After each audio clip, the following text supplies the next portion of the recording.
कि एक कलेक्टर साहब किसी गांव में गए, बुजुर्ग महिला गांव की थीं, वो आई, उनको बताया गया कि ये ज़िले के सबसे बड़े साहब हैं। बुजुर्गवार महिला ने आशीर्वाद देते हुए कहा कि बेटा तुम पटवारी बनना। छत्तीसगढ़ में धान खरीदी होती है और बेहद महत्वपूर्ण योजना है ये धान खरीदी। किसान बहुत लाभान्वित होते हैं और इसी योजना में बड़ी गड़बड़ी की भी बातें आती रही हैं, आरोप लगता रहा है। तो ये प्रक्रिया गिरदावरी की चल रही थी।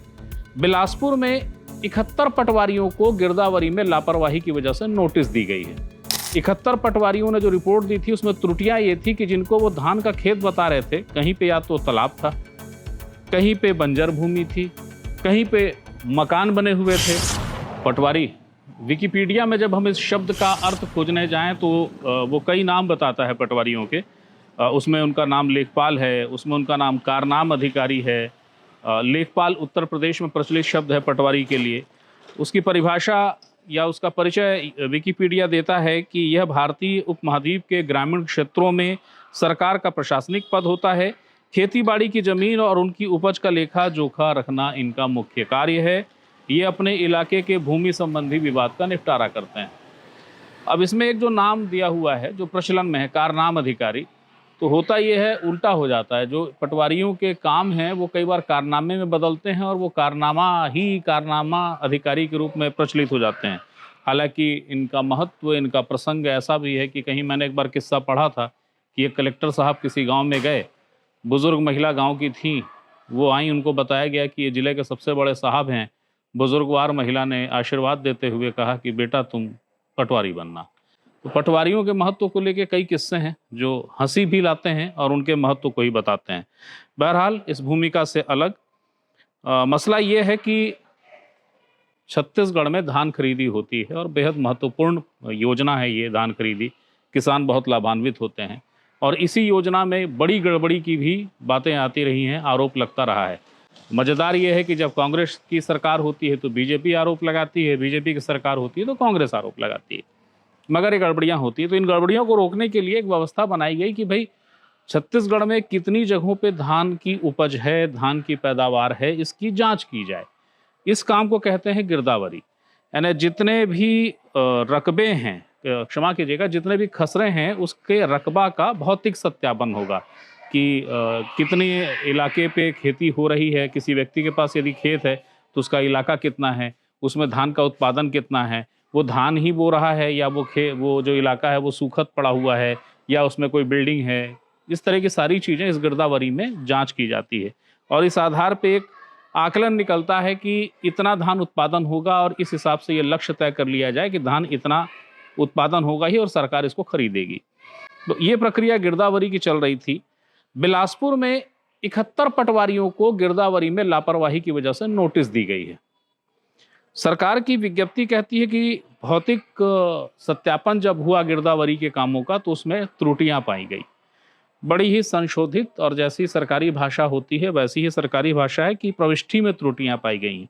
लेकिन इसका जब पता किया गया कि भाई त्रुटियां क्या थी तो समझ में आया कि गिरदावरी हुई तो रकबा खसरा जो भी था उसमें पटवारी साहब ने बता दिया कि धान उग गया है, लेकिन इसकी एक क्रॉस चेक की व्यवस्था भी थी। 5% का एक रेशियो निकाला गया है कि जब ये गिरदावरी की पूरी प्रविष्टियां हो जाएंगी तो कोई भी 5% रैंडमली उनकी जांच होगी, उनका औचक निरीक्षण होगा।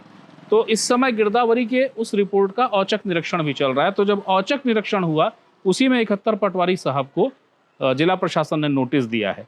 इसमें यह जानकारी आई है कि जिस इलाके को या जिस जमीन को पटवारी साहब ने कहा कि साहब यहाँ धान की फसल बढ़िया लहलहा रही है और इस हिसाब से प्रविष्टि कर दी कि इतने क्षेत्रफल में इतना धान हो रहा है, उसमें से सिर्फ 5% की जांच की जिला प्रशासन बिलासपुर ने। तो पता चला कि 71 पटवारियों ने जो रिपोर्ट दी थी उसमें त्रुटियां ये थी कि जिनको वो धान का खेत बता रहे थे, कहीं पे या तो तालाब था, कहीं पे बंजर भूमि थी, कहीं पे मकान बने हुए थे, कहीं सरकारी ज़मीन थी। लेकिन पटवारी साहब ने अपनी रिपोर्ट में बता दिया कि धान सब जगह लग गया है और अच्छा खासा उत्पादन हो रहा है इसका। अब इसमें गड़बड़ी क्या होती है? गड़बड़ी ये होती है कि यदि पटवारी के यहाँ से आने वाला प्रतिवेदन जो कि राज्य सरकार तक पहुँचता है अलग अलग चरणों से, जिस आधार पर तय किया जाता है कि प्रदेश में कुल धान उत्पादन कितना होगा या कि संभावना कितनी है और उस आधार पर धान खरीदी होती है, तो आपने आंकड़े गलत दे दिए, आपने प्रविष्टियां गलत दे दी हैं। मान लीजिए वो ज़मीन बंजर है, किसी व्यक्ति की है, उसने बंजर ज़मीन पे किसी प्रभाव से पटवारी को कह दिया है कि इसमें लिख दो धान, लेकिन ज़मीन बंजर है। जैसा बिलासपुर में 71 पटवारियों की रिपोर्ट में गड़बड़ी आई, कहीं पे तालाब था, कहीं सरकारी ज़मीन थी। तालाब और सरकारी ज़मीन में, सरकारी ज़मीन तो खैर अलहदा कर दीजिए, पर तालाब भी कई बार निजी होते हैं।